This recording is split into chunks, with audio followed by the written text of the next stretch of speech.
जगत में प्रत्येक व्यक्ति को किसी ना किसी प्रकार की निर्बलता अवश्य होती है। जैसे कोई बहुत तेजी से दौड़ नहीं पाता तो कोई अधिक भार नहीं उठा पाता, कोई असाध्य रोग से पीड़ित रहता है तो कोई पढ़े हुए पाठों को स्मरण में नहीं रख पाता। ऐसे अनेकों उदाहरण और भी हैं। क्या आप किसी ऐसे व्यक्ति को जानते हैं जिसे सब कुछ प्राप्त हो और हम जीवन की उस एक निर्बलता को जीवन का केंद्र मानकर जीते हैं? इस कारणवश हृदय में दुख और असंतोष रहता है सदा। निर्बलता मनुष्य को जन्म से अथवा संजोग से प्राप्त होती है, किंतु उस निर्बलता को मनुष्य का मन अपनी मर्यादा बना लेता है।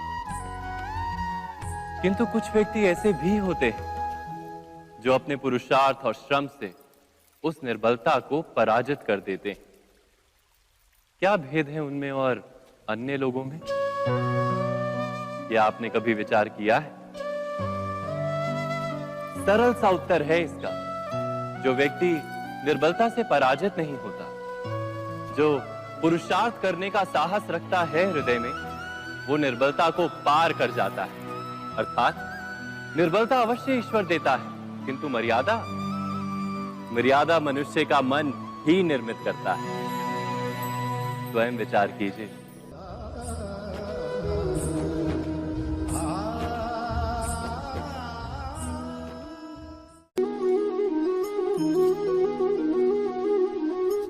भविष्य का दूसरा नाम है संघर्ष।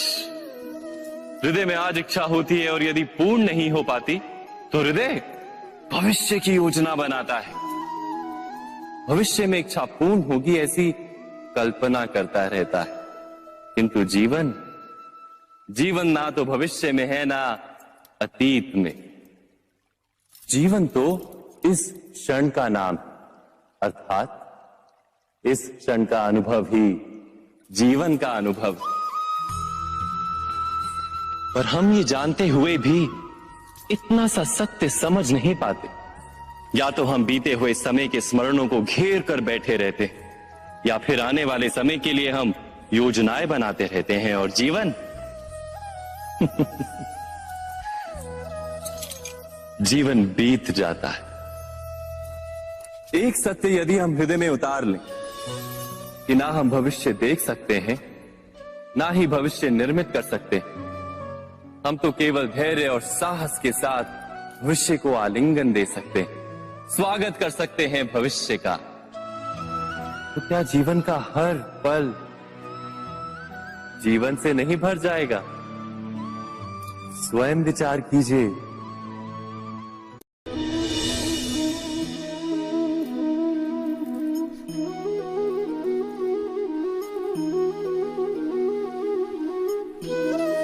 ज्ञान प्राप्ति सदा ही समर्पण से होती है, ये हम सब जानते हैं। किंतु समर्पण का वास्तविक महत्व क्या है? क्या हमने कभी विचार किया? मनुष्य का मन सदा ही ज्ञान प्राप्ति में विभिन्न बाधाओं को उत्पन्न करता है।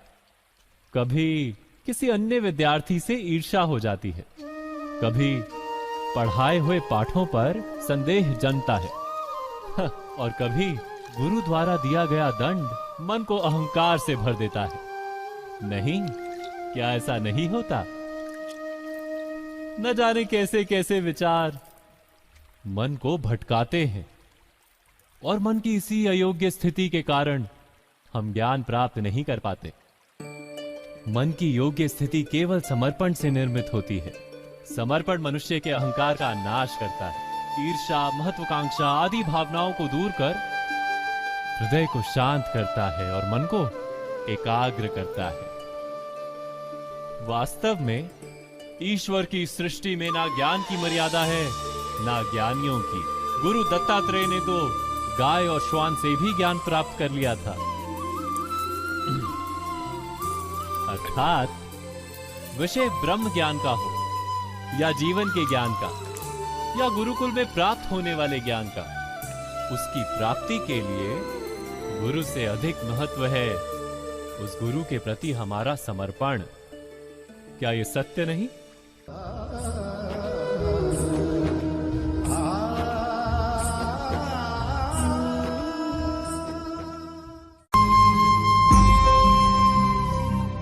प्रत्येक मनुष्य के जीवन में ऐसा क्षण अवश्य आता है जब सारे स्वप्न, सारी आशाएं, सारे दृश्य ध्वस्त हो जाते हैं। जीवन के सारे आयोजन ही बिखर जाते हैं।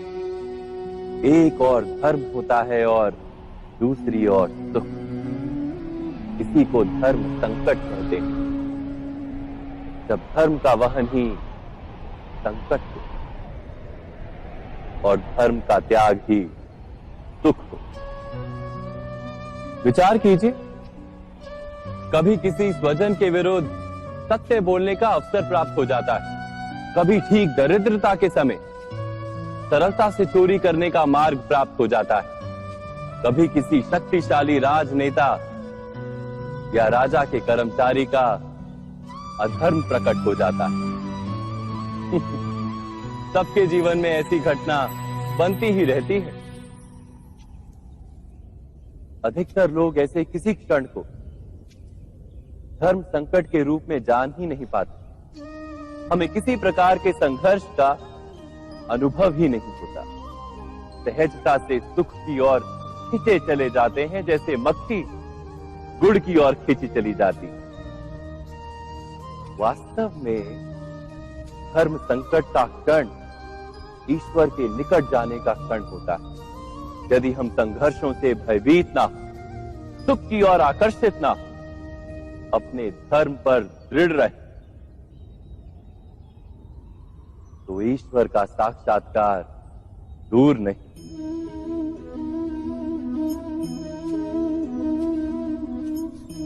पवन से युद्ध करने वाला पत्ता यदि पेड़ से गिरता है तो भी आकाश की ओर उठता है।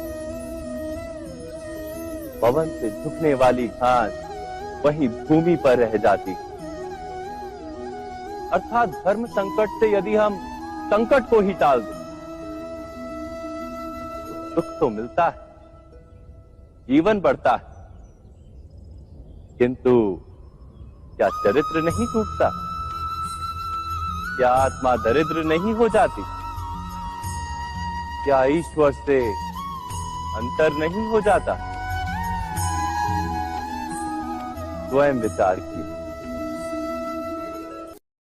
दो व्यक्ति जब निकट आते हैं तो एक दूसरे के लिए सीमाएं और मर्यादाएं निर्मित करने का प्रयत्न अवश्य करते हैं। हम यदि सारे संबंधों पर विचार करें तो देखेंगे कि इन सारे संबंधों का आधार यही सीमाएं हैं जो हम दूसरों के लिए निर्मित करते हैं। और यदि अनजाने में भी कोई अन्य व्यक्ति इन सीमाओं को तोड़ता है तो उसी क्षण हमारा हृदय क्रोध से भर जाता है।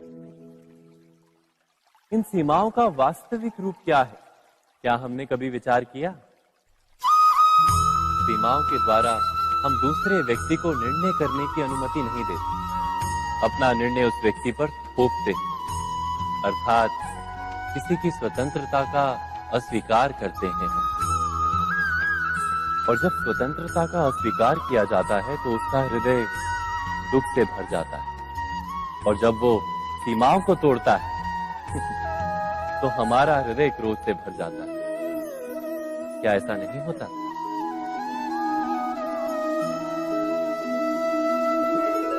पर यदि एक दूसरे की स्वतंत्रता का सम्मान किया जाए तो किसी मर्यादाओं या सीमाओं की आवश्यकता ही नहीं होती। अर्थात जिस प्रकार स्वीकार किसी संबंध का देह है, क्या वैसे ही स्वतंत्रता किसी संबंध की आत्मा नहीं? स्वयं विचार कीजिए। सबके जीवन में ऐसा प्रसंग अवश्य आता है कि सत्य कहने का निश्चय होता है हृदय में, किंतु मुख से सत्य निकल नहीं पाता। कोई भय मन को घेर लेता है। किसी घटना अथवा प्रसंग के बारे में बात करना या फिर स्वयं से कोई भूल हो जाए उसके बारे में कुछ बोलना, क्या ये सत्य है? नहीं, ये तो केवल तथ्य है। अर्थात जैसा हुआ था वैसा केवल बोल देना सामान्य सी बात है। किंतु कभी कभी उस तथ्य को बोलते हुए भी भय लगता है। कदाचित किसी दूसरे की भावनाओं का विचार आता है मन।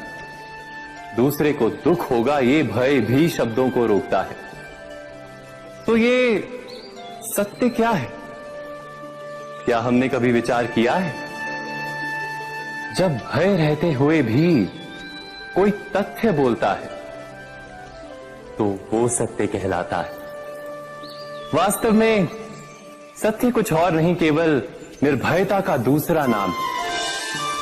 और निर्भय होने का कोई समय नहीं होता, क्योंकि निर्भयता आत्मा का स्वभाव है। अर्थात क्या प्रत्येक क्षण सत्य बोलने का क्षण नहीं होता?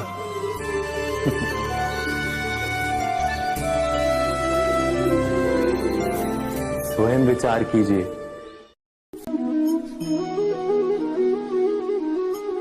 श्रेष्ठता का क्या अर्थ है? श्रेष्ठता का अर्थ है दूसरों से अधिक ज्ञान प्राप्त करना। अर्थात मूल्य इस बात का नहीं कि स्वयं कितना ज्ञान प्राप्त किया, मूल्य इस बात का है कि प्राप्त किया हुआ ज्ञान अन्य लोगों से कितना अधिक है। अर्थात श्रेष्ठता की इच्छा ज्ञान प्राप्ति को भी एक स्पर्धा बना देती है। और स्पर्धा में विजय अंतिम कब होती है?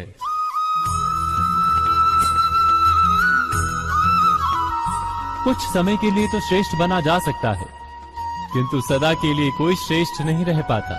फिर वही असंतोष, पीड़ा और संघर्ष जन्म लेता है। किंतु श्रेष्ठ बनने के बदले यदि उत्तम बनने का प्रयत्न करें तो क्या होगा? उत्तम का अर्थ है कि जितना प्राप्त करने योग्य है वो सब प्राप्त करना, किसी से अधिक पाने की इच्छा से नहीं, मात्र आत्मा की तृप्ति हेतु कुछ प्राप्त करना। उत्तम के मार्ग पर किसी अन्य से स्पर्धा नहीं होती, स्वयं अपने आप से स्पर्धा होती है। अर्थात उत्तम बनने का प्रयत्न करने वाले को देर अबेर सारा ज्ञान प्राप्त हो जाता है, बिना प्रयत्न के ही वो श्रेष्ठ बन जाता है। किंतु जो श्रेष्ठ बनने का प्रयत्न करता है वो श्रेष्ठ बने या ना बने, उत्तम कभी नहीं बन पाता।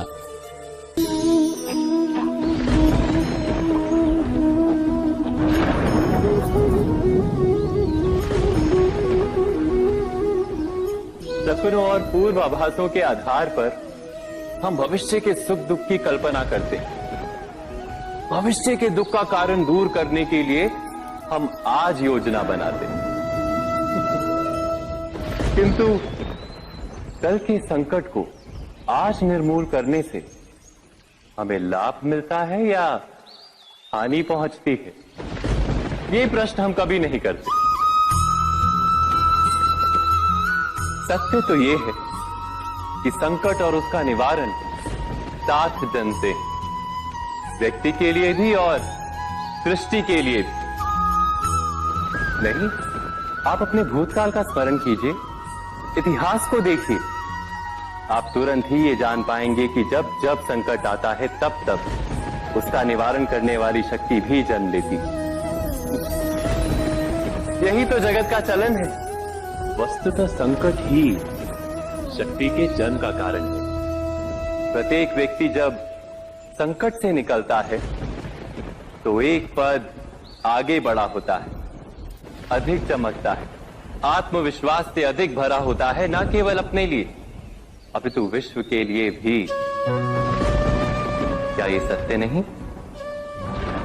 वास्तव में संकट का जन्म है एक अवसर का जन्म, अपने आप को बदलने का अवसर, अपने विचारों को ऊंचाई पर करने का अवसर, अपनी आत्मा को बलवान और ज्ञान मंडित बनाने का अवसर। जो ये कर पाता है उसे कोई संकट नहीं होता, किंतु जो ये नहीं कर पाता वो तो स्वयं एक संकट है विश्व के लिए। विचार कीजिए।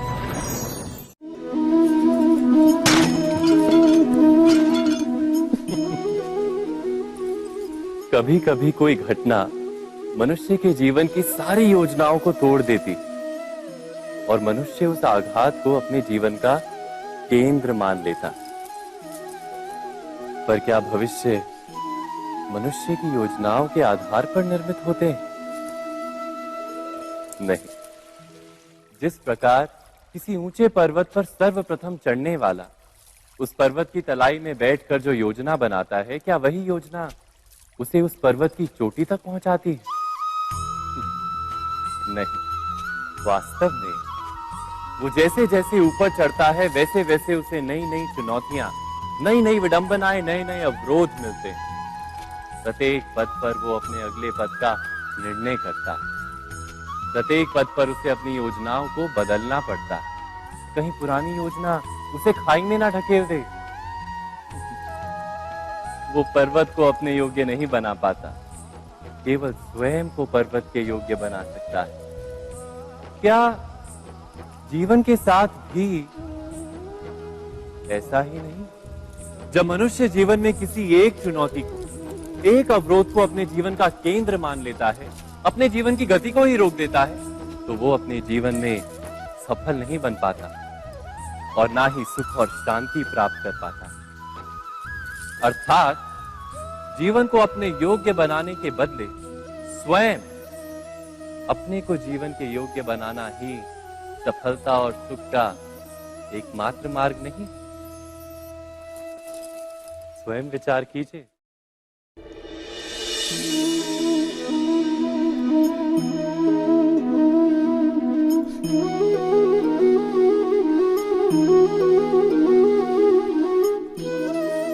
जीवन का हर क्षण निर्णय का क्षण होता है। प्रत्येक पद पर दूसरे पद के विषय में कोई निर्णय करना ही पड़ता है और निर्णय अपना प्रभाव छोड़ जाता है। आज किए गए निर्णय भविष्य में सुख अथवा दुख निर्मित करते हैं, ना केवल अपने लिए, अपने परिवार के लिए भी, आने वाली पीढ़ियों के लिए भी। जब कोई दुविधा सामने आती है तो मन व्याकुल हो जाता है, अनिश्चय से भर जाता है। निर्णय का वो क्षण युद्ध बन जाता है और मन बन जाता है युद्ध भूमि। अधिकतर निर्णय हम दुविधा का उपाय करने के लिए नहीं, केवल मन को शांत करने के लिए लेते हैं। पर क्या कोई दौड़ते हुए भोजन कर सकता है? नहीं। तो क्या युद्ध से जूझता हुआ मन कोई योग्य निर्णय ले पाएगा? वास्तव में शांत मन से जब कोई निर्णय करता है तो अपने लिए सुखद भविष्य बनाता है। किंतु अपने मन को शांत करने के लिए जब कोई निर्णय करता है तो वो व्यक्ति भविष्य में अपने लिए कांटों भरा वृक्ष लगाता है। स्वयं विचार कीजिएगा।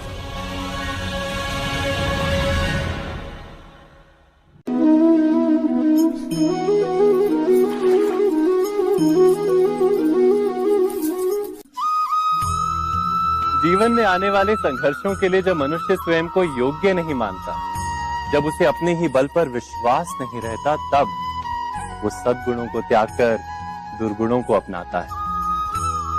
वस्तुतः मनुष्य के जीवन में दुर्जनता जन्म ही तब लेती है जब उसके अंतर में आत्मविश्वास नहीं होता। आत्मविश्वास ही अच्छाई को धारण करता है। ये आत्मविश्वास है क्या?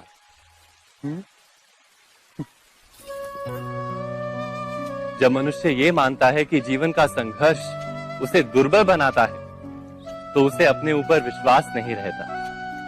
वो संघर्ष के पार जाने के बदले संघर्ष से छूटने के उपाय ढूंढने लगता है। किंतु जब वो ये समझता है कि ये संघर्ष उसे अधिक शक्तिशाली बनाते हैं, ठीक जैसे व्यायाम करने से देह की शक्ति बढ़ती, तो प्रत्येक संघर्ष के साथ उसका उत्साह बढ़ता है। अर्थात आत्मविश्वास और कुछ भी नहीं, मन की स्थिति, जीवन को देखने का दृष्टिकोण मात्र है। और जीवन का दृष्टिकोण तो मनुष्य के अपने वश में होता है। स्वयं विचार कीजिए।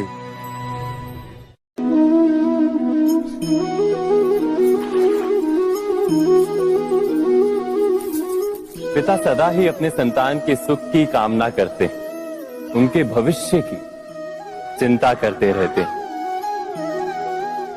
इसी कारणवश सदा ही अपने संतानों के भविष्य का मार्ग स्वयं निश्चित करने का प्रयत्न करते रहते हैं।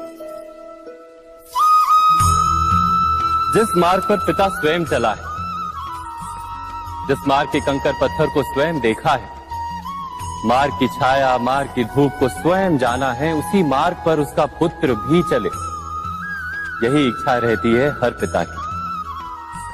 निस्संदेह उत्तम भावना है ये,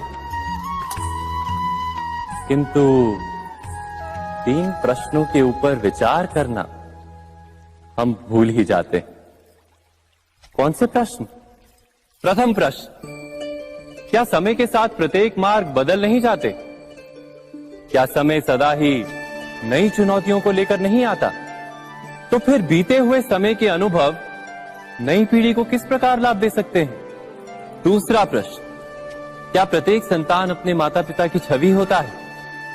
हाँ, संतानों को संस्कार तो अवश्य माता पिता देते हैं, किंतु भीतर की क्षमता तो ईश्वर देते हैं। तो जिस मार्ग पर पिता को सफलता मिली है, विश्वास है कि उसी मार्ग पर उसकी संतानों को भी सफलता और सुख प्राप्त होगा। तीसरा प्रश्न, क्या जीवन के संघर्ष और चुनौतियां लाभकारी नहीं होती? क्या प्रत्येक नया प्रश्न एक नए उत्तर का द्वार नहीं खोलता? तो फिर संतानों को नए नए प्रश्नों, संघर्षों और चुनौतियों से दूर रखना, ये उनके लिए लाभ करना कहलाएगा या हानि पहुंचाना? अर्थात जिस प्रकार संतान के भविष्य का निर्माण करने के बदले उसके चरित्र का निर्माण करना श्रेष्ठ है, वैसे ही संतानों के जीवन का मार्ग निश्चित करने के बदले उन्हें नए संघर्षों के साथ जूझने के लिए मनोबल व ज्ञान देना अधिक लाभदायक नहीं होगा?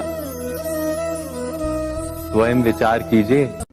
मनुष्य की सबसे बड़ी दुर्बलता क्या होती है? सोचिए। धन, प्रेम, अहंकार। मनुष्य की सबसे बड़ी दुर्बलता होती है उसके रहस्य।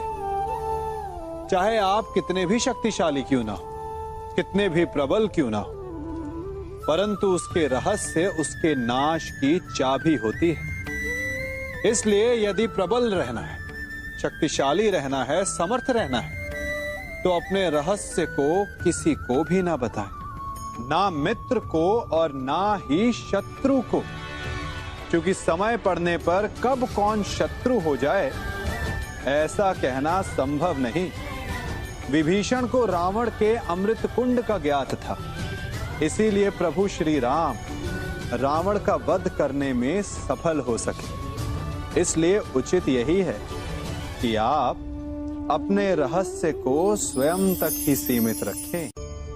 मनुष्य जीवन की परीक्षा में सफल होने के लिए क्या नहीं करता?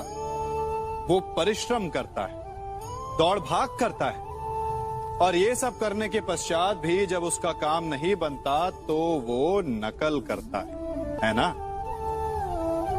तनिक लौटिए अपने बचपन में, स्मरण कीजिए अपने बचपन की स्मृतियों का। क्या स्मरण हुआ? विद्यालय में जब आप परीक्षा देने जाते थे तो क्या होता था? आप ना सही, परंतु कोई ना कोई सफलता पाने के लिए नकल करता ही था और उत्तीर्ण भी हो जाता था, है ना? परंतु जीवन की परीक्षा ऐसी नहीं होती। नकल करने वाला सफल नहीं होता। कारण विद्यालय में सबके प्रश्न पत्र एक होते थे, परंतु जीवन के प्रश्न पत्र और उनकी कठिनाई सबके लिए भिन्न होती, तो निश्चित रूप से उनके उत्तर भी भिन्न होंगे ना। इसलिए यदि आपको जीवन में सफलता पानी है तो नकल ना कीजिए, स्वयं के प्रश्नों का उत्तर स्वयं ढूंढिए और सफलता आपकी ही होगी। मनुष्य का जीवन हार और जीत, विजय और पराजय, सफलता और असफलता के मध्य झूलता रहता है। आपके साथ भी ऐसा होता होगा, है ना? जब आप सफल होते हैं, किसी चुनौती पर विजय पाते हैं, तो मन प्रसन्नता से आनंद के उपवन में झूमने लगता है। और जब आप असफल होते हैं, तब मन दुख और पीड़ा के सागर में डूबने लगता है। परंतु वास्तव में सफलता और असफलता है क्या? तनिक ध्यान से सोचिए। ये केवल हमारी मनोस्थिति मात्र है। हमारी पराजय तब नहीं होती जब हमारा शत्रु विजय प्राप्त कर ले। हमारी पराजय तब होती है जब हम पराजय स्वीकार कर लें। हम असफल तब नहीं होते जब हम लक्ष्य ना पा सके। हम असफल तब होते हैं जब हम प्रयास करना बंद कर दें। इसलिए प्रयास करते रहें और हार ना माने, क्योंकि जिस दिन आप हार स्वीकारना बंद कर देंगे, जीत आपके चरणों में होगी।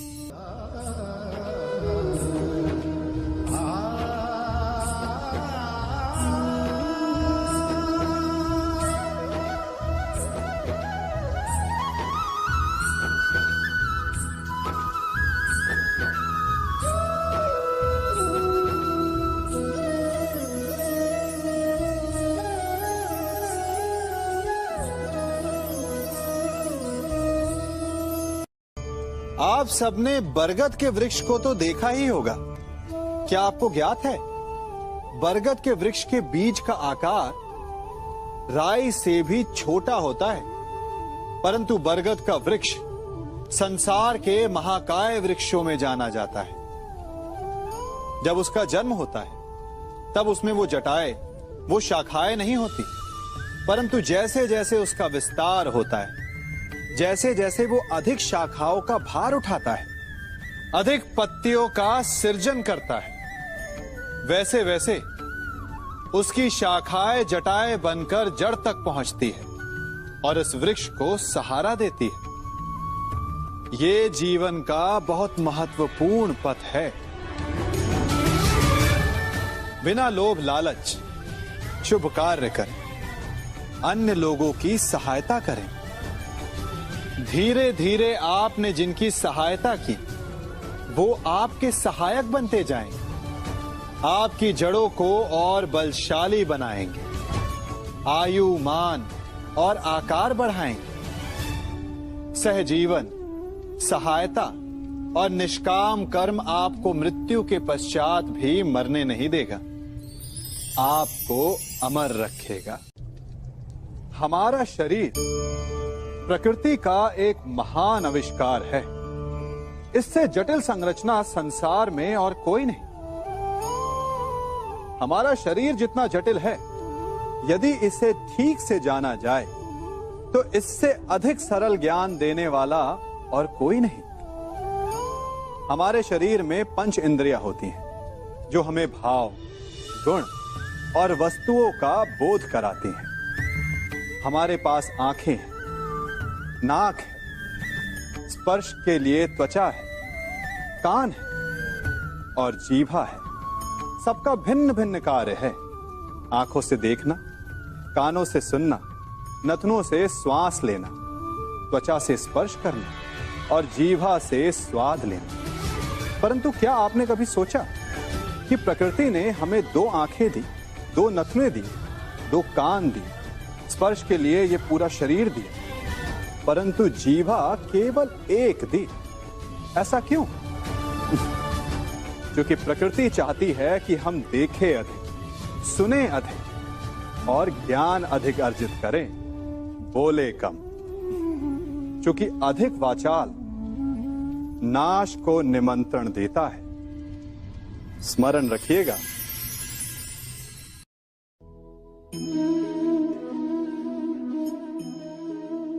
ये सदा यही कहते आए कि यदि आगे बढ़ना है तो अपनों का साथ दो।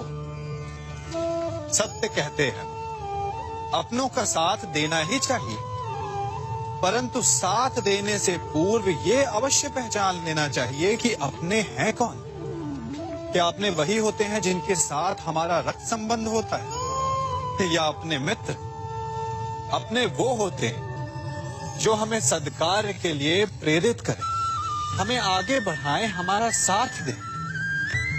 और वो जिनका साथ देने से समाज का नाश, धर्म की हानि हो, वो सगे हो करके भी सगे नहीं होते। इसलिए जब अपनों की परिभाषा का चुनाव करें तो उन्हें अपना माने जो आपका साथ दे, उन्हें नहीं जो हमें अज्ञान के मार्ग पर ले जाएं।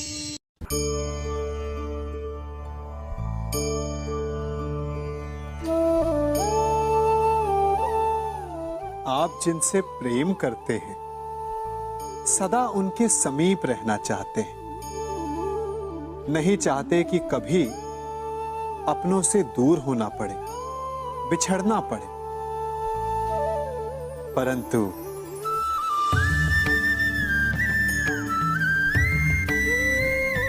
एक समय के पश्चात अपनों से दूर हो जाना उन्नति के लिए आवश्यक है।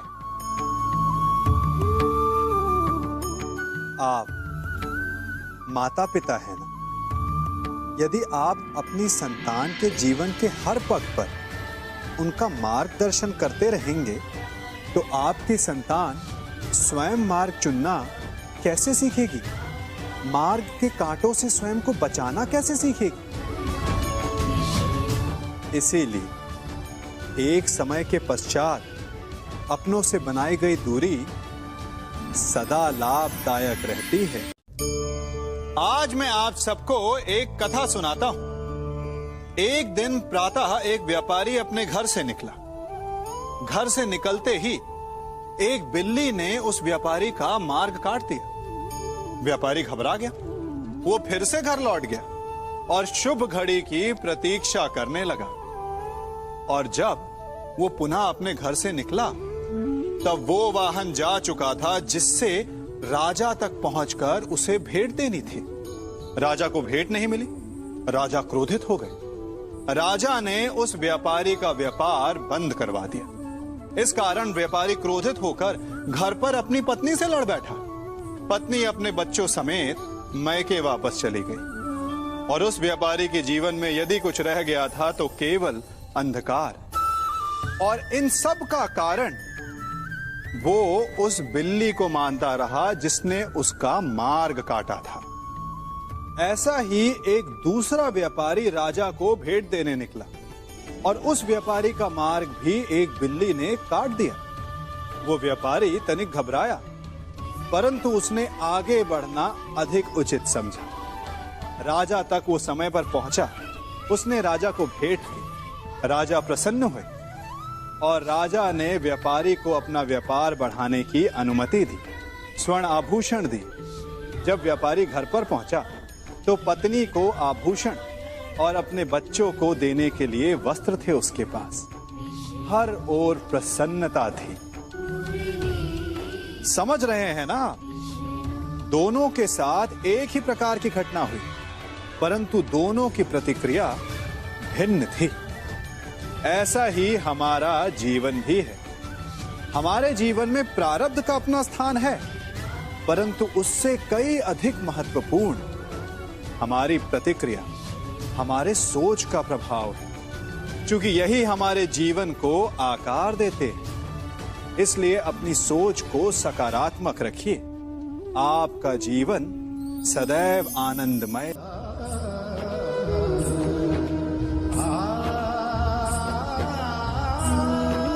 हम सभी अपने जीवन में कोई ना कोई कार्य करते हैं। कार्य करते हैं तो थकान की अनुभूति होती है और यदि थकान ना उतरे तो कार्य करने का मन नहीं करता। हम आशा करते हैं कि कदाचित एक दिन में 24 के स्थान पर 26 घंटे होते तो आराम करने के लिए हमें और अधिक समय मिल जाता। हमें ऐसा अनुभव होता है कि हम बहुत अधिक कार्य कर रहे हैं, है ना? परंतु क्या आपने कभी सोचा है कि जो लोग संसार में सफल हैं, उनके पास भी सफल होने के लिए दिन में केवल 24 घंटे थे। तो फिर वो सफल क्यों है? इसका एक छोटा सा रहस्य है। वो कार्य चुनते हैं जो उन्हें प्रिय है, जिसे करने में उन्हें आनंद आता है। उन्हें लगता ही नहीं कि वो कार्य कर रहे हैं, उन्हें लगता है कि वो प्रतिपल आनंद मना रहे हैं। और जब आप आनंद मनाते हैं तो थकान कैसी? इसलिए यदि आप जीवन में कोई भी कार्य करें तो वो आपके मन को भाना चाहिए, या जो कार्य आप कर रहे हैं उसे अपने मन को भा देने दो। सफलता आपको मिलेगी। कभी सोचा है हमारा जीवन भी उस रेत की घड़ी की भांति है? जो रेत नीचे गिर चुकी है वो हमारा अतीत है, जो अब भी ऊपर है वो हमारा आने वाला भविष्य है, और वर्तमान ये संकुचित स्थल है जहां से धीरे धीरे करके रेत गिर रही है। अर्थात हमारे पास जीने के लिए यही एक क्षण है। उसका उपयोग कैसे करना है ये हम पर निर्भर करता है। जो बीत गया उसका दुख मनाना है, या जो भविष्य में होने वाला है उसकी प्रतीक्षा में क्रोध करना है। सब कुछ करने के लिए यही एक क्षण है। प्रसन्न रहना है तो उसके लिए भी यही एक पल है। प्रतीक्षा करते रहोगे तो ये पल भी भूतकाल में बदल जाएगा। इसलिए आनंद के लिए, परोपकार के लिए प्रतीक्षा ना कीजिए।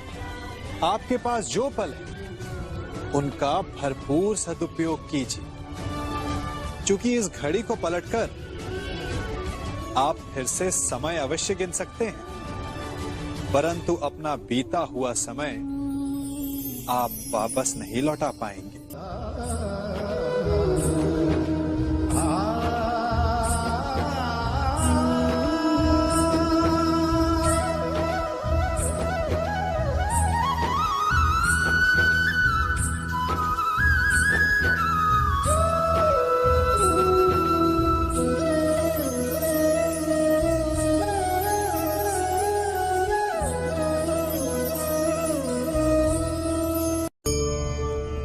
मनुष्य भी बड़ा विचित्र प्राणी है।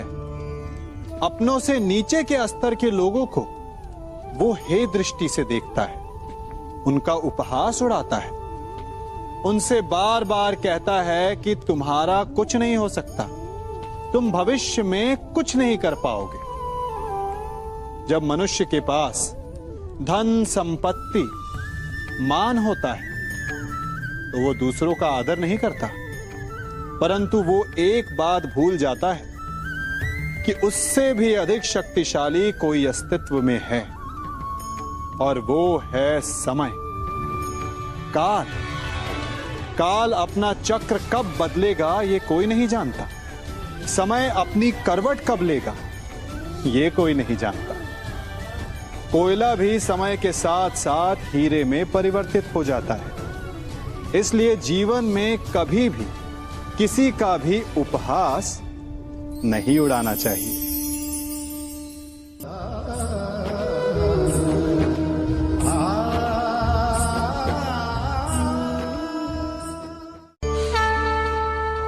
गर्व, अभिमान और अहंकार, ये तीनों सुनने में एक जैसे लगते हैं, परंतु तीनों का अर्थ भिन्न होता है और परिणाम भी। तीनों का आरंभ प्रेम से होता है। स्वयं से प्रेम, परिश्रम हमारे मन में गर्व को जन्म देता है, और सफलता अभिमान जगाती है। यहां तक ठीक है, परंतु जब ये भावना अहंकार बन जाती है तब वो समस्या बन जाती है, क्योंकि सबसे बुरा अंत अहंकारी का ही होता है। परंतु मनुष्य के लिए पहेली यही है कि पहचाना कैसे जाए कि अहंकार जग गया है और उसका दमन आवश्यक है। इसका उत्तर मैं नहीं, आपका मन देगा। जब तक आप स्वयं से प्रसन्न हैं, जब तक आप सबसे ऊंचा उठने का प्रयास कर रहे हैं, तब तक ठीक है। परंतु जब आपके मन में दूसरों को नीचा समझने का भाव आ जाए तो सावधान हो जाइए, क्योंकि यही अहंकार है जो वास्तव में आपको हीन कर रहा है।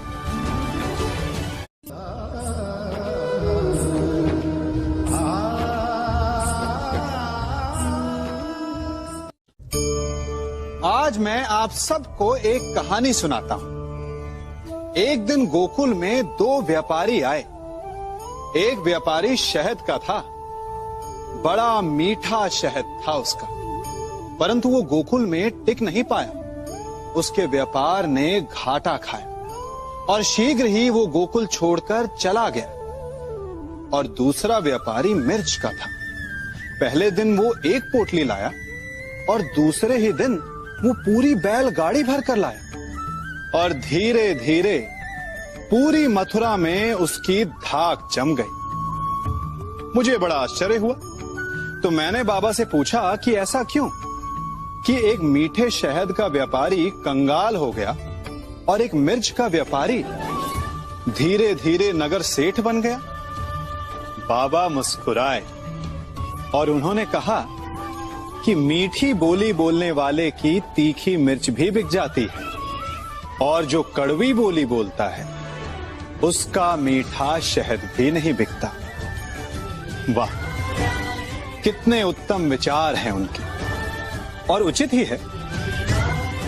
मनुष्य अपने जीवन में सदैव अपने वचनों से उठता है और अपने वचनों से ही गिरता है। इसलिए अपने जीवन में सदैव मीठी बोली बोलने का प्रयास कीजिए, आपका जीवन सरल हो जाएगा। मनुष्य की सबसे बड़ी दुर्बलता क्या होती है? सोचिए। धन, प्रेम, अहंकार। मनुष्य की सबसे बड़ी दुर्बलता होती है उसके रहस्य। चाहे आप कितने भी शक्तिशाली क्यों ना हो, कितने भी प्रबल क्यों ना हो, परंतु उसके रहस्य उसके नाश की चाबी होती है। इसलिए यदि प्रबल रहना है, शक्तिशाली रहना है, समर्थ रहना है, तो अपने रहस्य को किसी को भी ना बताएं, ना मित्र को और ना ही शत्रु को, क्योंकि समय पड़ने पर कब कौन शत्रु हो जाए ऐसा कहना संभव नहीं। विभीषण को रावण के अमृत कुंड का ज्ञात था, इसीलिए प्रभु श्री राम रावण का वध करने में सफल हो सके। इसलिए उचित यही है कि आप अपने रहस्य को स्वयं तक ही सीमित रखें।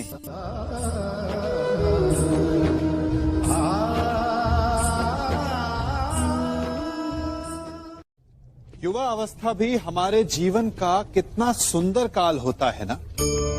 बाहु में बल, मन में कुछ बड़ा कर जाने की चाह, आंखों में भविष्य के सुंदर और कोमल सपने।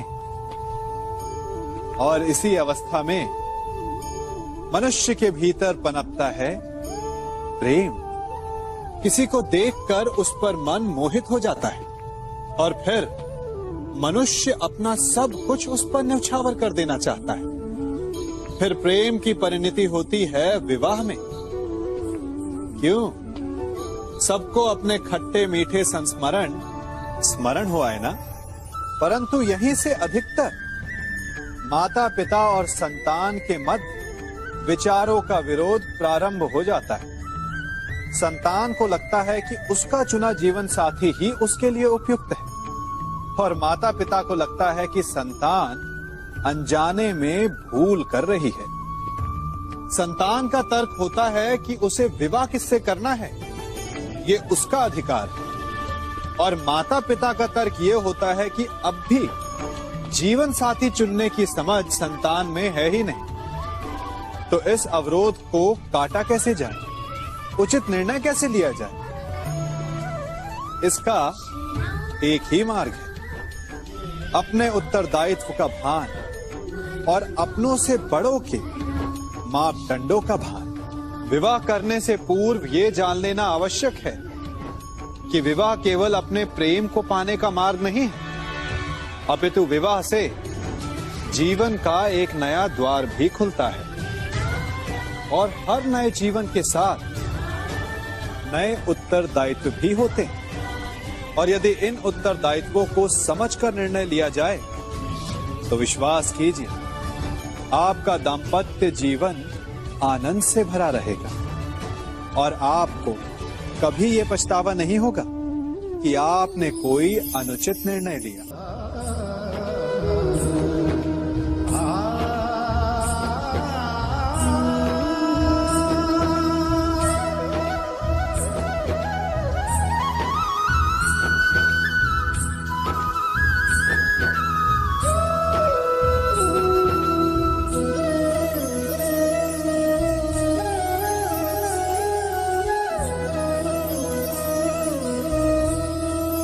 जब सागर का जल वाष्प बनकर उड़ता है तब वो हमें दिखाई नहीं देता। मेघ उस जल को अपने भीतर छिपा लेते हैं, लंबी यात्रा करते हैं, प्रयास करते हैं कि वो जल सदा उनके भीतर छिपा रहे, परंतु जब वायु का वेग उन्हें उड़ाकर किसी पर्वत से ले जाकर के टकरा देता है, तब उन मेघों को बरसना ही पड़ता है, क्योंकि यही नियति है, यही प्रकृति है। क्योंकि जल को सागर में जाकर मिलना ही है। ठीक ऐसा ही हमारे साथ भी होता है। हम सत्य को अपने मन के मेघों में चाहे जितना छिपाने का प्रयास कर लें, परंतु समय की आंधी उसे वास्तविकता के पर्वत से ले जाकर के टकराकर हमारे समक्ष ले ही आती है। जिस भय के कारण आप सत्य को सामने नहीं लेकर आना चाहते, एक दिन वही भय हमारे समक्ष आकर खड़ा हो जाता है, और फिर हम लाचार हो जाते हैं, क्योंकि हमने उस भय का सामना करने की तैयारी नहीं की होती। इसलिए सत्य से भागे नहीं, उसे छिपाए भी नहीं, उसे स्वीकार करें। भविष्य की बड़ी विपत्ति से बच जाएंगे।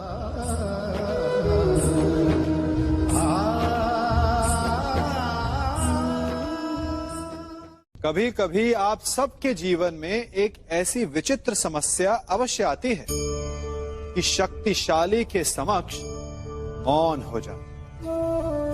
उस शक्तिशाली से विवाद करने से बचने के लिए आप मौन रह जाते। मानता हूं, ऐसा करने से आप एक विवाद से बच जाते, एक संघर्ष से बच जाते, परंतु ऐसा बचाव एक बड़े संघर्ष को जन्म दे देता है। कैसे?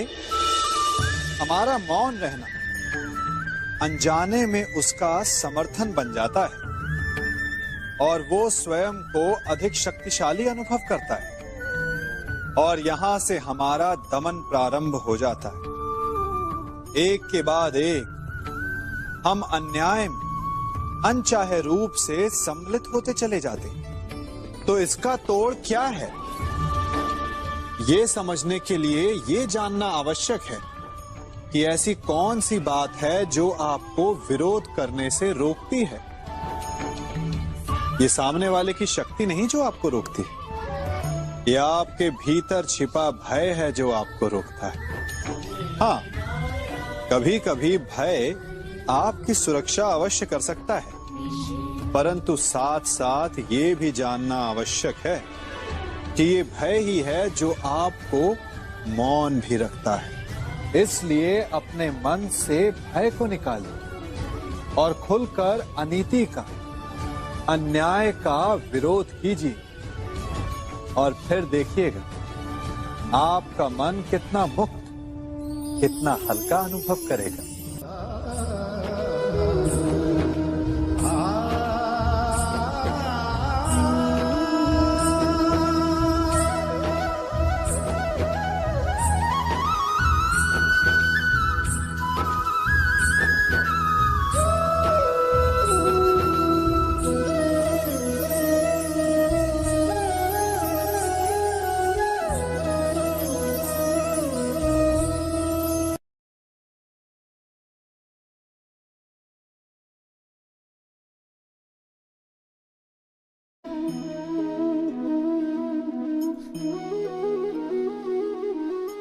जगत में प्रत्येक व्यक्ति को किसी ना किसी प्रकार की निर्बलता अवश्य होती है। जैसे कोई बहुत तेजी से दौड़ नहीं पाता तो कोई अधिक भार नहीं उठा पाता, कोई असाध्य रोग से पीड़ित रहता है तो कोई पढ़े हुए पाठों को स्मरण में नहीं रख पाता। ऐसे अनेकों उदाहरण और भी हैं। क्या आप किसी ऐसे व्यक्ति को जानते हैं जिसे सब कुछ प्राप्त हो और हम जीवन की उस एक निर्बलता को जीवन का केंद्र मानकर जीते हैं? इस कारणवश हृदय में दुख और असंतोष रहता है सदा। निर्बलता मनुष्य को जन्म से अथवा संजोग से प्राप्त होती है, किंतु उस निर्बलता को मनुष्य का मन अपनी मर्यादा बना लेता है। किंतु कुछ व्यक्ति ऐसे भी होते हैं जो अपने पुरुषार्थ और श्रम से उस निर्बलता को पराजित कर देते हैं। क्या भेद है उनमें और अन्य लोगों में? क्या आपने कभी विचार किया है? सरल सा उत्तर है इसका। जो व्यक्ति निर्बलता से पराजित नहीं होता, जो पुरुषार्थ करने का साहस रखता है हृदय में, वो निर्बलता को पार कर जाता है। अर्थात निर्बलता अवश्य ईश्वर देता है, किंतु मर्यादा मनुष्य का मन ही निर्मित करता है। स्वयं विचार कीजिए।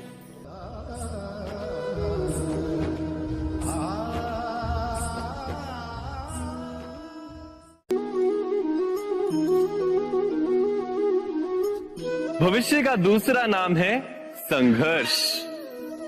हृदय में आज इच्छा होती है और यदि पूर्ण नहीं हो पाती तो हृदय भविष्य की योजना बनाता है। भविष्य में इच्छा पूर्ण होगी ऐसी कल्पना करता रहता है, किंतु जीवन ना तो भविष्य में है ना अतीत में। जीवन तो इस क्षण का नाम, अर्थात इस क्षण का अनुभव ही जीवन का अनुभव। पर हम ये जानते हुए भी इतना सा सत्य समझ नहीं पाते। या तो हम बीते हुए समय के स्मरणों को घेर कर बैठे रहते, या फिर आने वाले समय के लिए हम योजनाएं बनाते रहते हैं और जीवन जीवन बीत जाता है। एक सत्य यदि हम हृदय में उतार लें कि ना हम भविष्य देख सकते हैं, ना ही भविष्य निर्मित कर सकते, हम तो केवल धैर्य और साहस के साथ भविष्य को आलिंगन दे सकते हैं, स्वागत कर सकते हैं भविष्य का। तो क्या जीवन का हर पल जीवन से नहीं भर जाएगा? स्वयं विचार कीजिए।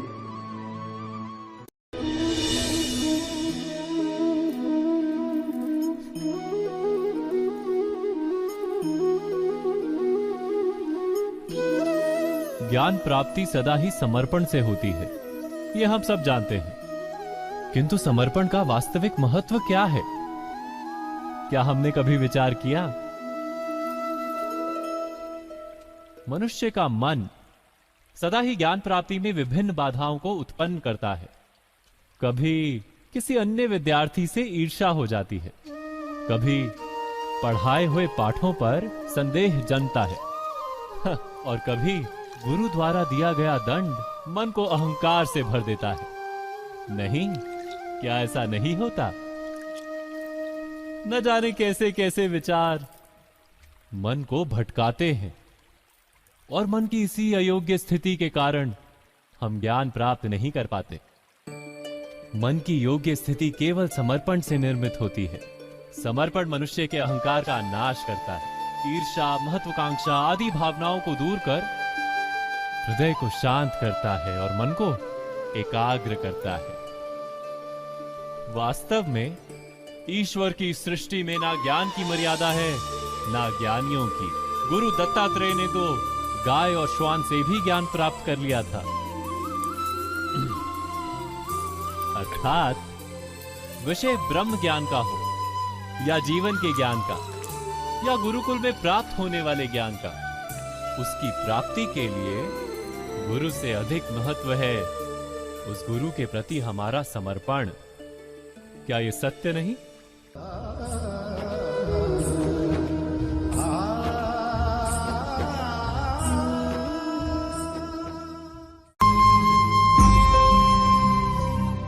प्रत्येक मनुष्य के जीवन में ऐसा क्षण अवश्य आता है जब सारे स्वप्न, सारी आशाएं, सारे दृश्य ध्वस्त हो जाते हैं। जीवन के सारे आयोजन ही बिखर जाते हैं। एक और धर्म होता है और दूसरी ओर सुख। इसी को धर्म संकट कहते हैं। जब धर्म का वहन ही संकट हो और धर्म का त्याग ही सुख हो। विचार कीजिए, कभी किसी स्वजन के विरुद्ध सत्य बोलने का अवसर प्राप्त हो जाता है, कभी ठीक दरिद्रता के समय सरलता से चोरी करने का मार्ग प्राप्त हो जाता है, कभी किसी शक्तिशाली राजनेता या राजा के कर्मचारी का अधर्म प्रकट हो जाता है। सबके जीवन में ऐसी घटना बनती ही रहती है। अधिकतर लोग ऐसे किसी क्षण को धर्म संकट के रूप में जान ही नहीं पाते। हमें किसी प्रकार के संघर्ष का अनुभव ही नहीं होता। सहजता से सुख की ओर खींचे चले जाते हैं, जैसे मक्खी गुड़ की ओर खींची चली जाती। वास्तव में धर्म संकट का क्षण ईश्वर के निकट जाने का क्षण होता है। यदि हम संघर्षों से भयभीत ना हो, सुख की ओर आकर्षित ना हो, अपने धर्म पर दृढ़ रहे, तो ईश्वर का साक्षात्कार दूर नहीं।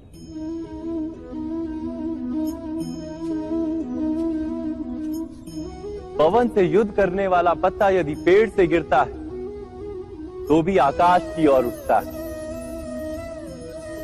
पवन से झुकने वाली घास वहीं भूमि पर रह जाती।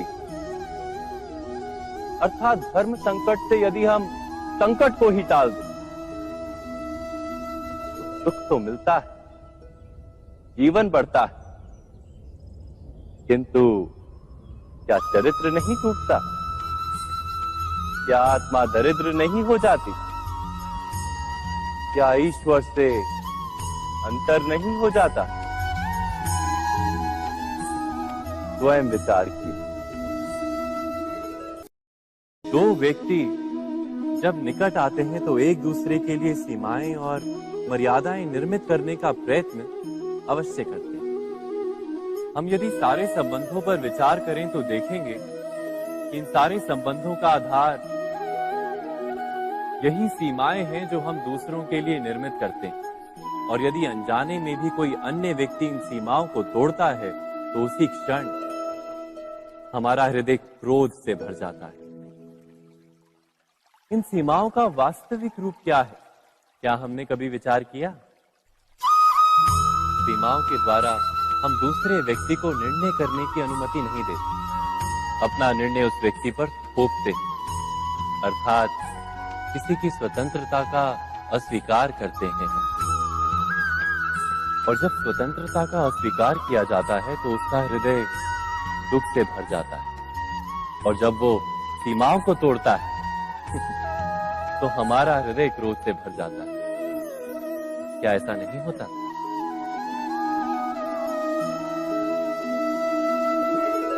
पर यदि एक दूसरे की स्वतंत्रता का सम्मान किया जाए तो किसी मर्यादाओं या सीमाओं की आवश्यकता ही नहीं होती।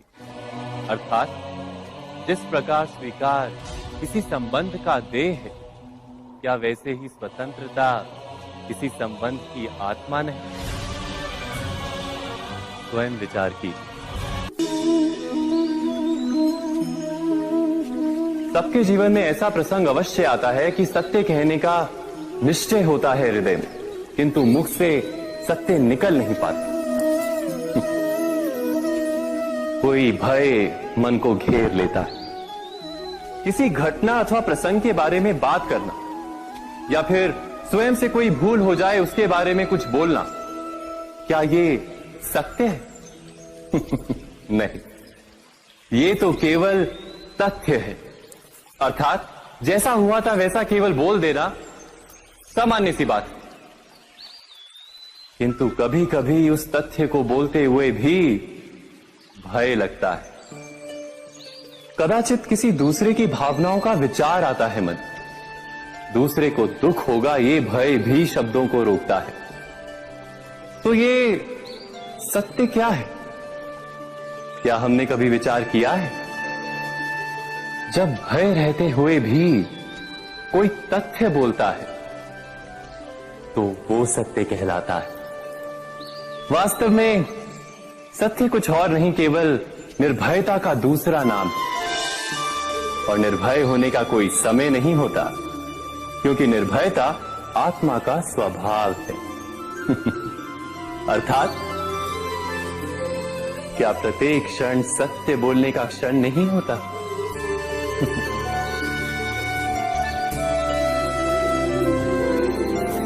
स्वयं विचार कीजिए।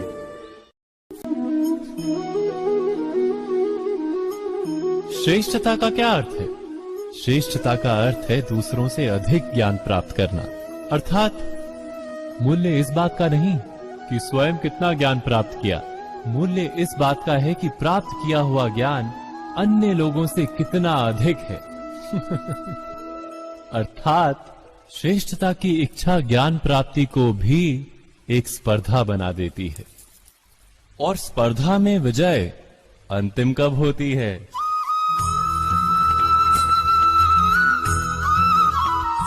कुछ समय के लिए तो श्रेष्ठ बना जा सकता है, किंतु सदा के लिए कोई श्रेष्ठ नहीं रह पाता।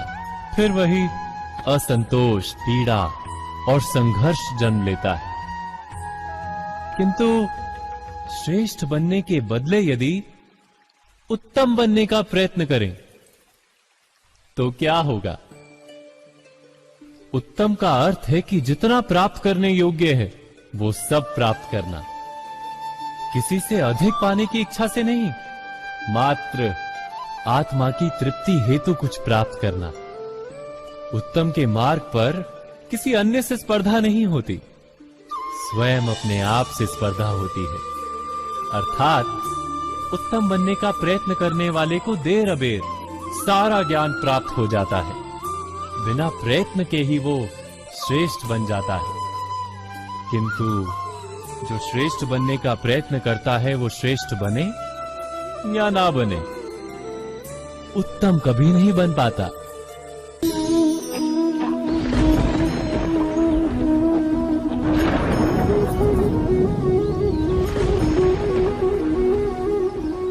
सपनों और पूर्वाभासों के आधार पर हम भविष्य के सुख दुख की कल्पना करते हैं। भविष्य के दुख का कारण दूर करने के लिए हम आज योजना बनाते हैं। किंतु कल के संकट को आज निर्मूल करने से हमें लाभ मिलता है या हानि पहुंचती है? ये प्रश्न हम कभी नहीं करते। सत्य तो ये है कि संकट और उसका निवारण साथ जन से, व्यक्ति के लिए भी और सृष्टि के लिए भी। नहीं, आप अपने भूतकाल का स्मरण कीजिए, इतिहास को देखिए, आप तुरंत ही ये जान पाएंगे कि जब जब संकट आता है तब तब उसका निवारण करने वाली शक्ति भी जन्म लेती है। यही तो जगत का चलन है। वस्तुतः संकट ही शक्ति के जन्म का कारण है। प्रत्येक व्यक्ति जब संकट से निकलता है तो एक पद आगे बढ़ा होता है, अधिक चमकता है, आत्मविश्वास से अधिक भरा होता है, न केवल अपने लिए अपितु विश्व के लिए भी। क्या ये सत्य नहीं? वास्तव में संकट का जन्म है एक अवसर का जन्म, अपने आप को बदलने का, अपने विचारों को ऊंचाई पर करने का अवसर, अपनी आत्मा को बलवान और ज्ञान मंडित बनाने का अवसर। जो ये कर पाता है उसे कोई संकट नहीं होता, किंतु जो ये नहीं कर पाता वो तो स्वयं एक संकट है विश्व के लिए। विचार कीजिए।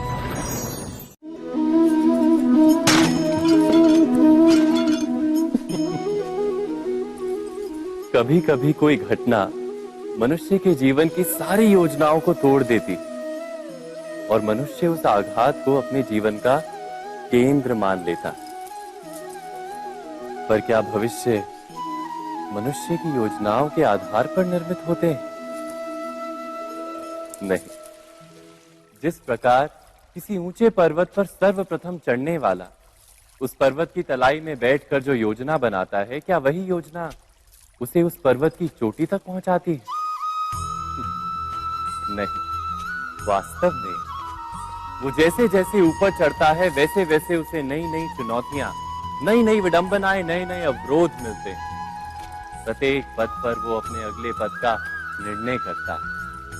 प्रत्येक पद पर उसे अपनी योजनाओं को बदलना पड़ता है। कहीं पुरानी योजना उसे खाई में ना ढकेल दे। वो पर्वत को अपने योग्य नहीं बना पाता, केवल स्वयं को पर्वत के योग्य बना सकता है। क्या जीवन के साथ भी ऐसा ही नहीं? जब मनुष्य जीवन में किसी एक चुनौती को, एक अवरोध को अपने जीवन का केंद्र मान लेता है, अपने जीवन की गति को ही रोक देता है, तो वो अपने जीवन में सफल नहीं बन पाता और ना ही सुख और शांति प्राप्त कर पाता। अर्थात जीवन को अपने योग्य बनाने के बदले स्वयं अपने को जीवन के योग्य बनाना ही सफलता और सुख का एकमात्र मार्ग नहीं। स्वयं विचार कीजिए।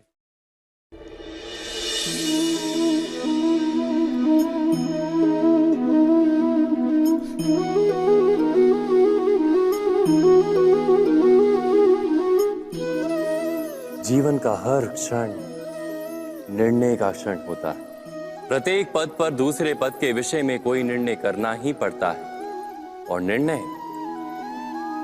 निर्णय अपना प्रभाव छोड़ जाता है। आज किए गए निर्णय भविष्य में सुख अथवा दुख निर्मित करते हैं, ना केवल अपने लिए, अपने परिवार के लिए भी, आने वाली पीढ़ियों के लिए भी। जब कोई दुविधा सामने आती है तो मन व्याकुल हो जाता है, अनिश्चय से भर जाता है। निर्णय का वो क्षण युद्ध बन जाता है और मन बन जाता है युद्ध भूमि। अधिकतर निर्णय हम दुविधा का उपाय करने के लिए नहीं, केवल मन को शांत करने के लिए लेते हैं। पर क्या कोई दौड़ते हुए भोजन कर सकता है? नहीं। तो क्या युद्ध से जूझता हुआ मन कोई योग्य निर्णय ले पाएगा?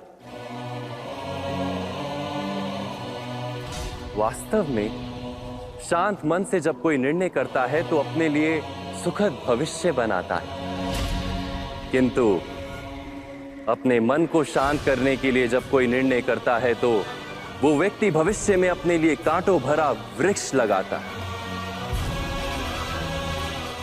स्वयं विचार कीजिएगा।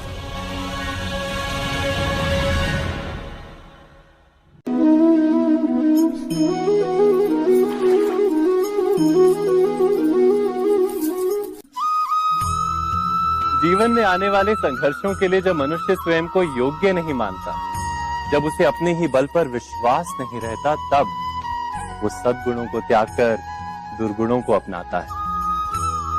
वस्तुतः मनुष्य के जीवन में दुर्जनता जन्म ही तब लेती है जब उसके अंतर में आत्मविश्वास नहीं होता। आत्मविश्वास ही अच्छाई को धारण करता है। ये आत्मविश्वास है क्या?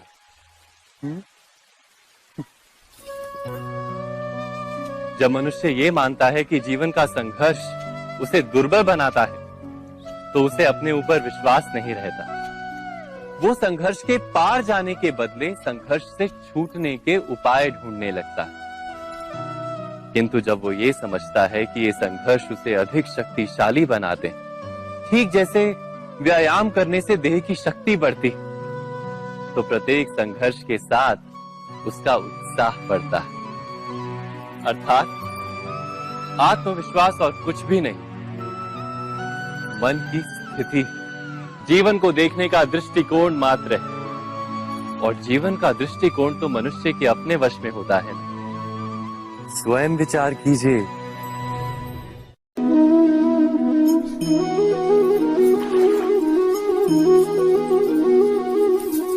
पिता सदा ही अपने संतान के सुख की कामना करते, उनके भविष्य की चिंता करते रहते। इसी कारणवश सदा ही अपने संतानों के भविष्य का मार्ग स्वयं निश्चित करने का प्रयत्न करते रहते। जिस मार्ग पर पिता स्वयं चला है, जिस मार्ग के कंकर पत्थर को स्वयं देखा है, मार्ग की छाया, मार्ग की धूप को स्वयं जाना है, उसी मार्ग पर उसका पुत्र भी चले, यही इच्छा रहती है हर पिता की। निस्संदेह उत्तम भावना है ये। किंतु 3 प्रश्नों के ऊपर विचार करना हम भूल ही जाते हैं। कौन से प्रश्न? प्रथम प्रश्न, क्या समय के साथ प्रत्येक मार्ग बदल नहीं जाते? क्या समय सदा ही नई चुनौतियों को लेकर नहीं आता? तो फिर बीते हुए समय के अनुभव नई पीढ़ी को किस प्रकार लाभ दे सकते हैं? दूसरा प्रश्न, क्या प्रत्येक संतान अपने माता पिता की छवि होता है? हाँ, संतानों को संस्कार तो अवश्य माता पिता देते हैं, किंतु भीतर की क्षमता तो ईश्वर देते हैं। तो जिस मार्ग पर पिता को सफलता मिली है, विश्वास है कि उसी मार्ग पर उसकी संतानों को भी सफलता और सुख प्राप्त होगा। तीसरा प्रश्न, क्या जीवन के संघर्ष और चुनौतियां लाभकारी नहीं होती? क्या प्रत्येक नया प्रश्न एक नए उत्तर का द्वार नहीं खोलता? तो फिर संतानों को नए नए प्रश्नों, संघर्षों और चुनौतियों से दूर रखना, ये उनके लिए लाभ करना कहलाएगा या हानि पहुंचाना? अर्थात जिस प्रकार संतान के भविष्य का निर्माण करने के बदले उसके चरित्र का निर्माण करना श्रेष्ठ है, वैसे ही संतानों के जीवन का मार्ग निश्चित करने के बदले उन्हें नए संघर्षों के साथ जूझने के लिए मनोबल व ज्ञान देना अधिक लाभदायक नहीं होगा? स्वयं विचार कीजिए। मनुष्य की सबसे बड़ी दुर्बलता क्या होती है? सोचिए। धन, प्रेम, अहंकार। मनुष्य की सबसे बड़ी दुर्बलता होती है उसके रहस्य। चाहे आप कितने भी शक्तिशाली क्यों ना हो, कितने भी प्रबल क्यों ना हो, परंतु उसके रहस्य उसके नाश की चाबी होती है। इसलिए यदि प्रबल रहना है, शक्तिशाली रहना है, समर्थ रहना है, तो अपने रहस्य को किसी को भी ना बताएं, ना मित्र को और ना ही शत्रु को, क्योंकि समय पड़ने पर कब कौन शत्रु हो जाए ऐसा कहना संभव नहीं। विभीषण को रावण के अमृत कुंड का ज्ञात था, इसीलिए प्रभु श्री राम रावण का वध करने में सफल हो सके। इसलिए उचित यही है कि आप अपने रहस्य को स्वयं तक ही सीमित रखें। मनुष्य जीवन की परीक्षा में सफल होने के लिए क्या नहीं करता? वो परिश्रम करता है, दौड़ भाग करता है, और ये सब करने के पश्चात भी जब उसका काम नहीं बनता तो वो नकल करता है ना? तनिक लौटिए अपने बचपन में, स्मरण कीजिए अपने बचपन की स्मृतियों का। क्या स्मरण हुआ? विद्यालय में जब आप परीक्षा देने जाते थे तो क्या होता था? आप ना सहे परंतु कोई ना कोई सफलता पाने के लिए नकल करता ही था और उत्तीर्ण भी हो जाता था, है ना? परंतु जीवन की परीक्षा ऐसी नहीं होती। नकल करने वाला सफल नहीं होता। कारण विद्यालय में सबके प्रश्न पत्र एक होते थे, परंतु जीवन के प्रश्न पत्र और उनकी कठिनाई सबके लिए भिन्न होती, तो निश्चित रूप से उनके उत्तर भी भिन्न होंगे ना। इसलिए यदि आपको जीवन में सफलता पानी है तो नकल ना कीजिए, स्वयं के प्रश्नों का उत्तर स्वयं ढूंढिए और सफलता आपकी ही होगी। मनुष्य का जीवन हार और जीत, विजय और पराजय, सफलता और असफलता के मध्य झूलता रहता है। आपके साथ भी ऐसा होता होगा, है ना?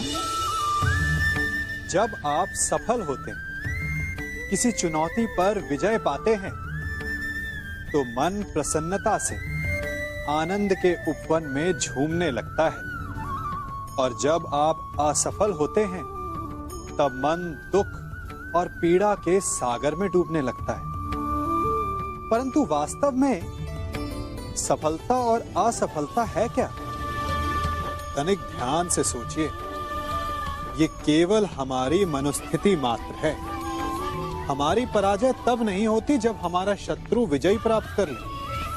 हमारी पराजय तब होती है जब हम पराजय स्वीकार कर लें। हम असफल तब नहीं होते जब हम लक्ष्य ना पा सके। हम असफल तब होते हैं जब हम प्रयास करना बंद कर दें। इसलिए प्रयास करते रहें और हार ना माने, क्योंकि जिस दिन आप हार स्वीकारना बंद कर देंगे, जीत आपके चरणों में होगी।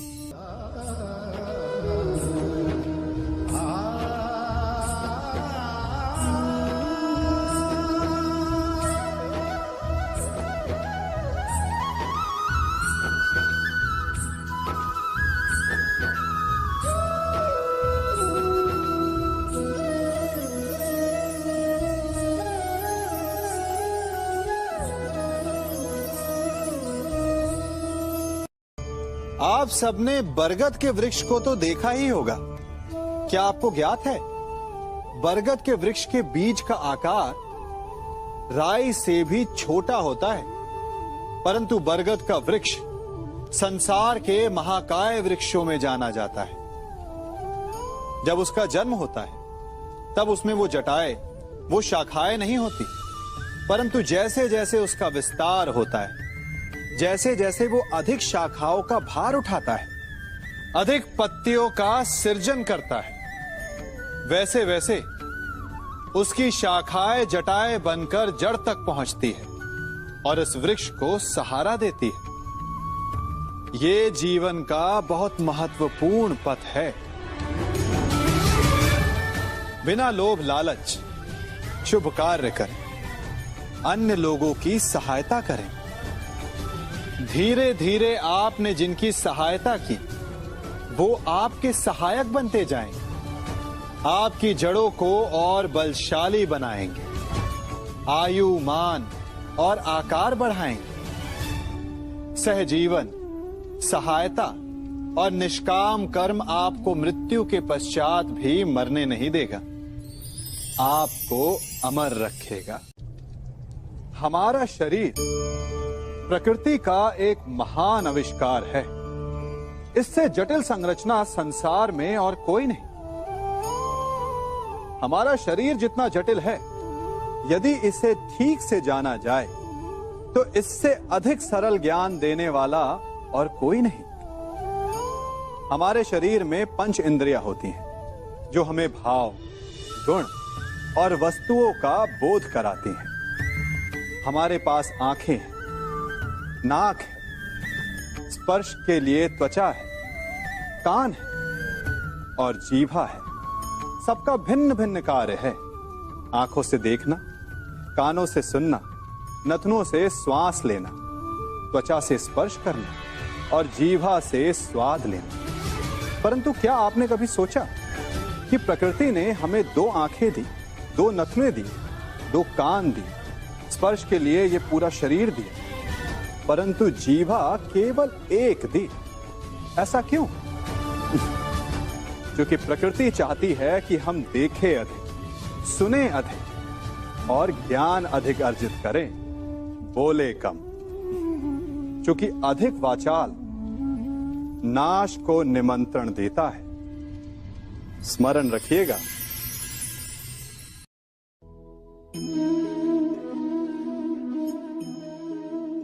ये सदा यही कहते आए कि यदि आगे बढ़ना है तो अपनों का साथ दो। सत्य कहते हैं, अपनों का साथ देना ही चाहिए, परंतु साथ देने से पूर्व ये अवश्य पहचान लेना चाहिए कि अपने हैं कौन। क्या अपने वही होते हैं जिनके साथ हमारा रक्त संबंध होता है, या अपने मित्र? अपने वो होते हैं जो हमें सद्कार्य के लिए प्रेरित करें, हमें आगे बढ़ाएं, हमारा साथ दें। और वो जिनका साथ देने से समाज का नाश, धर्म की हानि हो, वो सगे हो करके भी सगे नहीं होते। इसलिए जब अपनों की परिभाषा का चुनाव करें तो उन्हें अपना माने जो आपका साथ दे, उन्हें नहीं जो हमें अज्ञान के मार्ग पर ले जाएं।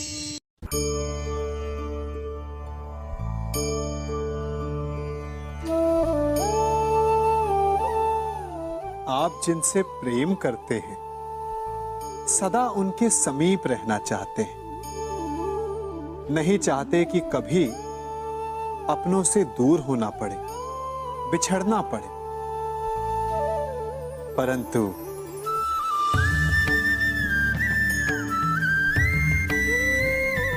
एक समय के पश्चात अपनों से दूर हो जाना उन्नति के लिए आवश्यक है। आप माता पिता हैं ना? यदि आप अपनी संतान के जीवन के हर पग पर उनका मार्गदर्शन करते रहेंगे तो आपकी संतान स्वयं मार्ग चुनना कैसे सीखेगी? मार्ग के कांटों से स्वयं को बचाना कैसे सीखेगी? इसीलिए एक समय के पश्चात अपनों से बनाई गई दूरी सदा लाभदायक रहती है। आज मैं आप सबको एक कथा सुनाता हूं। एक दिन प्रातः एक व्यापारी अपने घर से निकला। घर से निकलते ही एक बिल्ली ने उस व्यापारी का मार्ग काट दिया। व्यापारी घबरा गया, वो फिर से घर लौट गया और शुभ घड़ी की प्रतीक्षा करने लगा। और जब वो पुनः अपने घर से निकला तब वो वाहन जा चुका था जिससे राजा तक पहुंचकर उसे भेंट देनी थी। राजा को भेंट नहीं मिली। राजा क्रोधित हो गए। राजा ने उस व्यापारी का व्यापार बंद करवा दिया। इस कारण व्यापारी क्रोधित होकर घर पर अपनी पत्नी से लड़ बैठा। पत्नी अपने बच्चों समेत मैके वापस चली गई और उस व्यापारी के जीवन में यदि कुछ रह गया था तो केवल अंधकार। और इन सब का कारण वो उस बिल्ली को मानता रहा जिसने उसका मार्ग काटा था। ऐसा ही एक दूसरा व्यापारी राजा को भेंट देने निकला और उस व्यापारी का मार्ग भी एक बिल्ली ने काट दिया। वो व्यापारी तनिक घबराया, परंतु उसने आगे बढ़ना अधिक उचित समझा। राजा तक वो समय पर पहुंचा। उसने राजा को भेंट दी। राजा प्रसन्न हुए और राजा ने व्यापारी को अपना व्यापार बढ़ाने की अनुमति दी, स्वर्ण आभूषण दी। जब व्यापारी घर पर पहुंचा तो पत्नी को आभूषण और अपने बच्चों को देने के लिए वस्त्र थे उसके पास। हर ओर प्रसन्नता थी। समझ रहे हैं ना? दोनों के साथ एक ही प्रकार की घटना हुई, परंतु दोनों की प्रतिक्रिया भिन्न थी। ऐसा ही हमारा जीवन भी है। हमारे जीवन में प्रारब्ध का अपना स्थान है परंतु उससे कई अधिक महत्वपूर्ण हमारी प्रतिक्रिया, हमारे सोच का प्रभाव है, क्योंकि यही हमारे जीवन को आकार देते हैं। इसलिए अपनी सोच को सकारात्मक रखिए, आपका जीवन सदैव आनंदमय।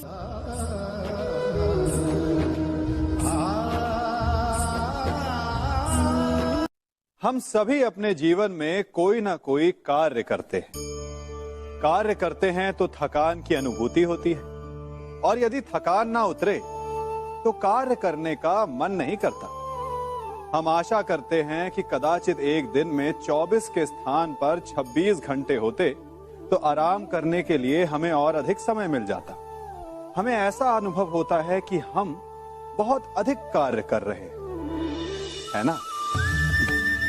परंतु क्या आपने कभी सोचा है कि जो लोग संसार में सफल हैं, उनके पास भी सफल होने के लिए दिन में केवल 24 घंटे थे, तो फिर वो सफल क्यों हैं? इसका एक छोटा सा रहस्य है। वो कार्य चुनते हैं जो उन्हें प्रिय है, जिसे करने में उन्हें आनंद आता है। उन्हें लगता ही नहीं कि वो कार्य कर रहे हैं, उन्हें लगता है कि वो प्रतिपल आनंद मना रहे हैं। और जब आप आनंद मनाते हैं तो थकान कैसी? इसलिए यदि आप जीवन में कोई भी कार्य करें तो वो आपके मन को भाना चाहिए, या जो कार्य आप कर रहे हैं उसे अपने मन को भा देने दो। सफलता आपको मिलेगी। कभी सोचा है हमारा जीवन भी उस रेत की घड़ी की भांति है? जो रेत नीचे गिर चुकी है वो हमारा अतीत है, जो अब भी ऊपर है वो हमारा आने वाला भविष्य है, और वर्तमान ये संकुचित स्थल है जहां से धीरे धीरे करके रेत गिर रही है। अर्थात हमारे पास जीने के लिए यही एक क्षण है। उसका उपयोग कैसे करना है ये हम पर निर्भर करता है। जो बीत गया उसका दुख मनाना है, या जो भविष्य में होने वाला है उसकी प्रतीक्षा में क्रोध करना है। सब कुछ करने के लिए यही एक क्षण है। प्रसन्न रहना है तो उसके लिए भी यही एक पल है। प्रतीक्षा करते रहोगे तो ये पल भी भूतकाल में बदल जाएगा। इसलिए आनंद के लिए, परोपकार के लिए प्रतीक्षा ना कीजिए। आपके पास जो पल है उनका भरपूर सदुपयोग कीजिए, क्योंकि इस घड़ी को पलटकर आप फिर से समय अवश्य गिन सकते हैं, परंतु अपना बीता हुआ समय आप वापस नहीं लौटा पाएंगे।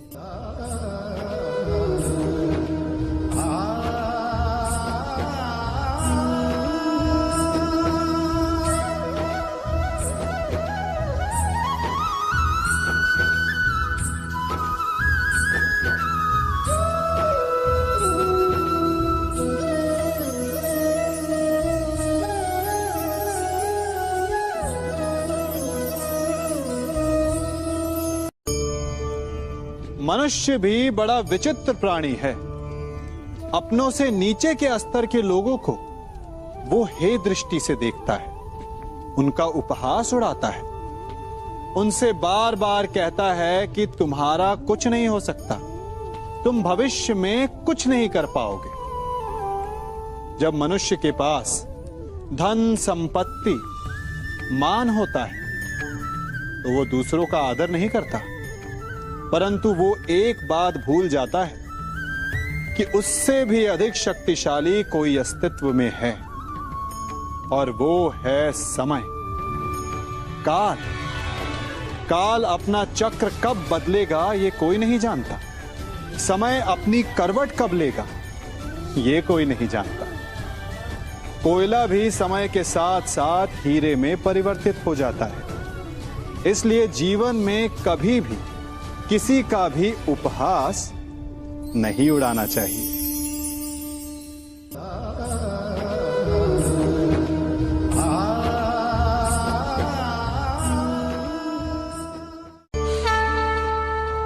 गर्व, अभिमान और अहंकार, ये तीनों सुनने में एक जैसे लगते हैं, परंतु तीनों का अर्थ भिन्न होता है और परिणाम भी। तीनों का आरंभ प्रेम से होता है।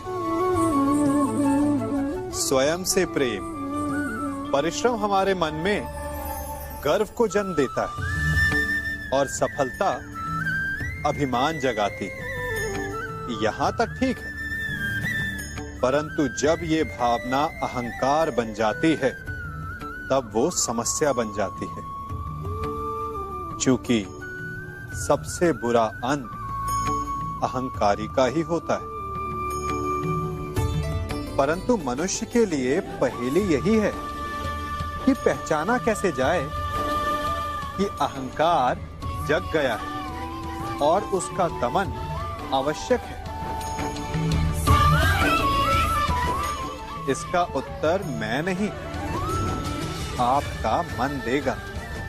जब तक आप स्वयं से प्रसन्न हैं, जब तक आप सबसे ऊंचा उठने का प्रयास कर रहे हैं, तब तक ठीक है।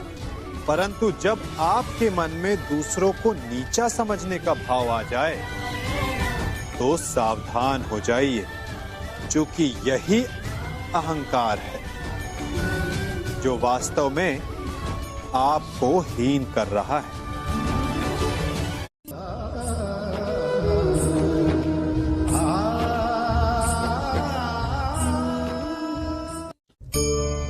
आज मैं आप सबको एक कहानी सुनाता हूं। एक दिन गोकुल में दो व्यापारी आए। एक व्यापारी शहद का था, बड़ा मीठा शहद था उसका, परंतु वो गोकुल में टिक नहीं पाया। उसके व्यापार ने घाटा खाया और शीघ्र ही वो गोकुल छोड़कर चला गया।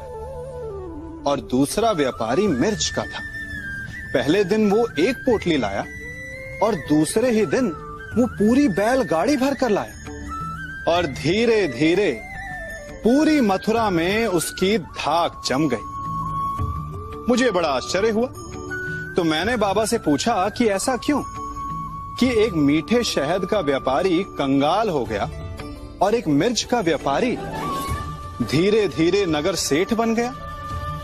बाबा मुस्कुराए और उन्होंने कहा कि मीठी बोली बोलने वाले की तीखी मिर्च भी बिक जाती है और जो कड़वी बोली बोलता है उसका मीठा शहद भी नहीं बिकता। वाह, कितने उत्तम विचार हैं उनके, और उचित ही है।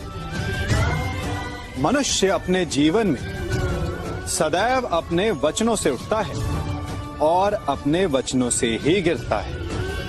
इसलिए अपने जीवन में सदैव मीठी बोली बोलने का प्रयास कीजिए, आपका जीवन सरल हो जाएगा। मनुष्य की सबसे बड़ी दुर्बलता क्या होती है? सोचिए।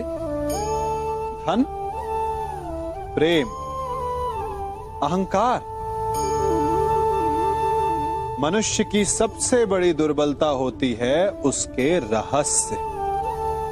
चाहे आप कितने भी शक्तिशाली क्यों ना हो, कितने भी प्रबल क्यों ना हो, परंतु उसके रहस्य उसके नाश की चाबी होती है। इसलिए यदि प्रबल रहना है, शक्तिशाली रहना है, समर्थ रहना है, तो अपने रहस्य को किसी को भी ना बताएं, ना मित्र को और ना ही शत्रु को, क्योंकि समय पड़ने पर कब कौन शत्रु हो जाए ऐसा कहना संभव नहीं। विभीषण को रावण के अमृत कुंड का ज्ञात था, इसीलिए प्रभु श्री राम रावण का वध करने में सफल हो सके। इसलिए उचित यही है कि आप अपने रहस्य को स्वयं तक ही सीमित रखें।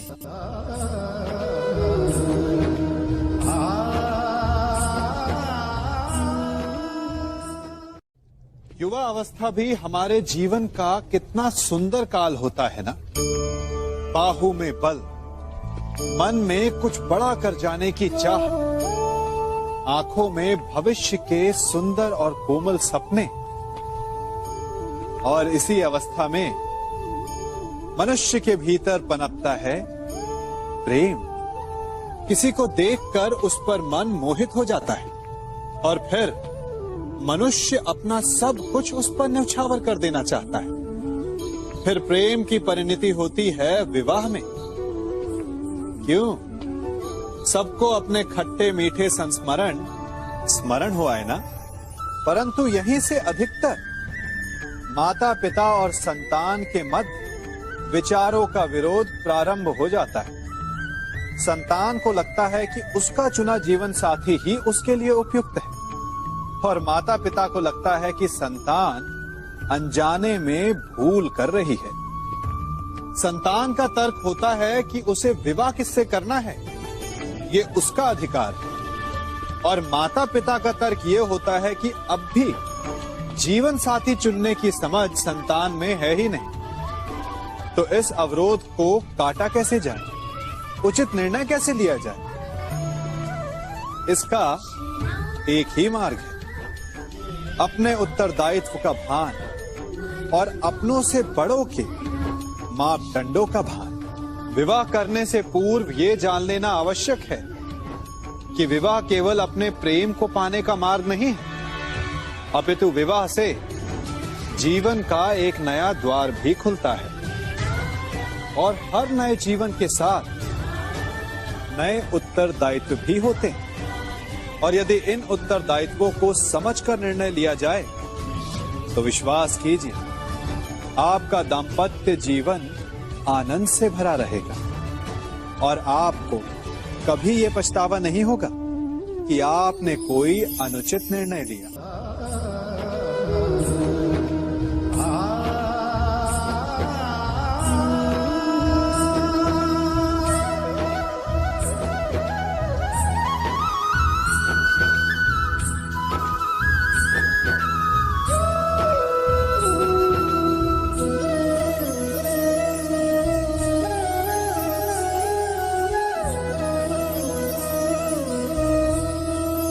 जब सागर का जल वाष्प बनकर उड़ता है तब वो हमें दिखाई नहीं देता।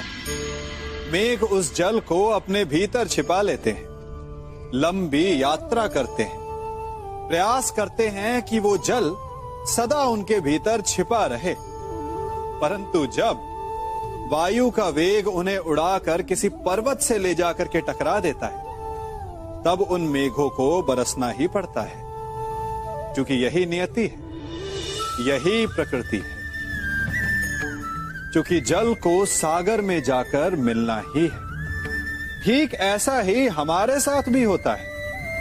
हम सत्य को अपने मन के मेघों में चाहे जितना छिपाने का प्रयास कर लें, परंतु समय की आंधी उसे वास्तविकता के पर्वत से ले जाकर के टकराकर हमारे समक्ष ले ही आती है। जिस भय के कारण आप सत्य को सामने नहीं लेकर आना चाहते, एक दिन वही भय हमारे समक्ष आकर खड़ा हो जाता है और फिर हम लाचार हो जाते हैं, क्योंकि हमने उस भय का सामना करने की तैयारी नहीं की होती। इसलिए सत्य से भागे नहीं, उसे छिपाए भी नहीं, उसे स्वीकार करें। भविष्य की बड़ी विपत्ति से बच जाएंगे।